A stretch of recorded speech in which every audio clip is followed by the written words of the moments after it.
ഇന്ന് off day ആയതുകൊണ്ട് ചുമ്മാതൊരു evening വാക്കിന് ഇറങ്ങിയതാണ്. അപ്പോൾ ചിത്ര പറഞ്ഞു, നിങ്ങൾ BBC പോയിട്ടില്ലേ, നമുക്ക് BBC പോയാലോ എന്ന്. അങ്ങനെ ഞങ്ങൾ BBCയിൽ പോയി. BBC പോയിട്ട് ഷവർമയാണ് ഓർഡർ ചെയ്തത്. ലൈവ് ഫിഷിംഗ് ഒക്കെ ഉണ്ട് ഇവിടെ കേട്ടോ. അപ്പം തന്നെ നമ്മൾ പറഞ്ഞുകൊണ്ട് അപ്പം തന്നെ ഉണ്ടാക്കി തരും. പിന്നെന്തുവാ, പിന്നെ കുറച്ച് വായ നോക്കി ഇരിക്കേണ്ടി വന്നു ഓർഡർ ചെയ്തിട്ട്. പിന്നെ അവിടുത്തെ കുറച്ച് BBCയിലെ കുറച്ച് ഫോട്ടോസും വീഡിയോസും ഒക്കെ ഞാൻ ക്യാപ്ചർ ചെയ്ത്.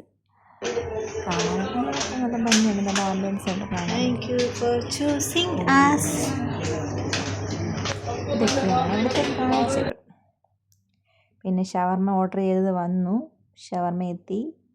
ഞങ്ങൾ ഷവർമ കഴിക്കാൻ സ്റ്റാർട്ട് ചെയ്യാണ്. അതേ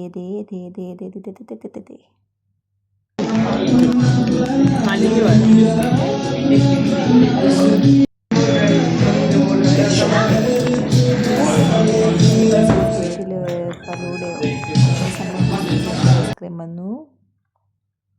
പിന്നെ വെളിയിലത്തെ കാഴ്ചകളൊക്കെ ഞാനൊന്ന് ക്യാപ്ചർ ചെയ്തു. വെളിയിലത്തെ ആംബിയൻസ് ഒക്കെ ഇഷ്ടപ്പെട്ടു എനിക്ക്. പിന്നെ ഞങ്ങൾ അൽബദ മാളിലേക്ക് വിട്ട് പിന്നെ എൻ്റെ ഭർത്താവും എൻ്റെ കൂട്ടുകാരനും കൂടി കളിപ്പാട്ട സെക്ഷനിലേക്ക് പോയി. അവർക്കെപ്പോഴും പ്രിയപ്പെട്ട കളിപ്പാട്ട സെക്ഷനാണ്.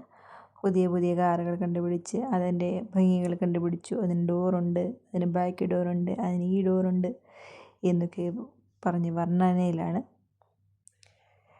കിട്ടി അംബാസഡർ കാർഡ് കിട്ടി, അംബാസഡർ സൂപ്പറാണല്ലോ എന്നുള്ള പറച്ചിലാണിപ്പോൾ. പിന്നെ അവിടുന്ന് പിന്നെ ശ്രീകുട്ടനാണെങ്കിൽ അവിടുന്ന് എന്തെന്ന് അയൺമാൻ്റെ കവറോ എന്തോ അതിൻ്റെയോ എന്തൊക്കെയൊക്കെ അവിടെ കാണുന്ന സാധനങ്ങളൊക്കെ പരീക്ഷിച്ചിട്ട് നോക്കി.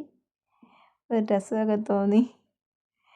പിള്ളേരെക്കാളും കഷ്ടം ഞങ്ങളൊക്കെ തന്നെയടേ, വെറുതെ കുറേ പ്രായം ചെന്ന്. പ്രതീക്ഷിക്കാതെ വെച്ച്